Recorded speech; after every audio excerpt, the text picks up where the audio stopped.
आज की यह पावन कथा उस रात की है जब शरद पूर्णिमा की चांदनी में खाटू श्याम बाबा ने एक भक्त के जीवन में ऐसा चमत्कार किया कि पूरा गांव श्याम नाम में झूम उठा। राजस्थान के एक छोटे से गांव में गोपाल नाम का गरीब किसान रहता था।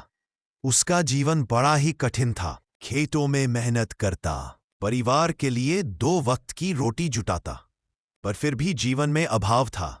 गोपाल श्याम बाबा का परम भक्त था। रोज सुबह शाम जय श्री श्याम बोलता और एक दीपक बाबा के नाम का जलाता। एक वर्ष फसल बिल्कुल बर्बाद हो गई। कर्जदार सिर पर सवार हो गए। परिवार में खाने को कुछ न था, पर गोपाल की आस्था अडिग थी। वह कहता, जब श्याम मेरे साथ है तो मुझे किस बात का डर। शरद पूर्णिमा नजदीक आ रही थी। गांव में हर घर में दूध, खीर और रात जागरण की तैयारी हो रही थी। गोपाल के पास न तो दूध था, न घी, न भोग के लिए कुछ। उसने मन ही मन बाबा से कहा, श्याम, इस बार मेरे पास कुछ नहीं, लेकिन इस चांदनी रात में आपके लिए अपना दिल लेकर आऊंगा। वह खाटू धाम की ओर पैदल निकल पड़ा।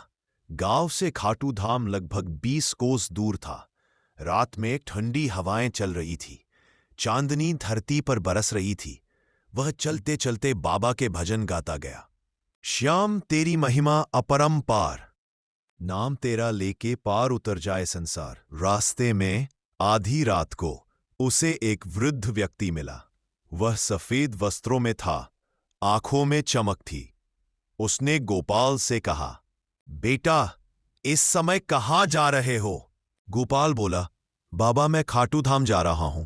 आज शरद पूर्णिमा की रात है, बाबा को प्रणाम करने। वृद्ध ने मुस्कुराते हुए कहा, क्या तुम्हारे पास भोग, फूल या दीप है? गोपाल ने सिर झुका दिया, कुछ भी नहीं है बाबा, बस प्रेम है। वृद्ध ने कहा, बस प्रेम ही तो सबसे बड़ा भोग है बेटा। चलो, मैं भी तुम्हारे साथ चलता हूं। दोनों साथ साथ खाटू की ओर चल पड़े। जब गोपाल मंदिर पहुंचा, तब आरती की तैयारी चल रही थी।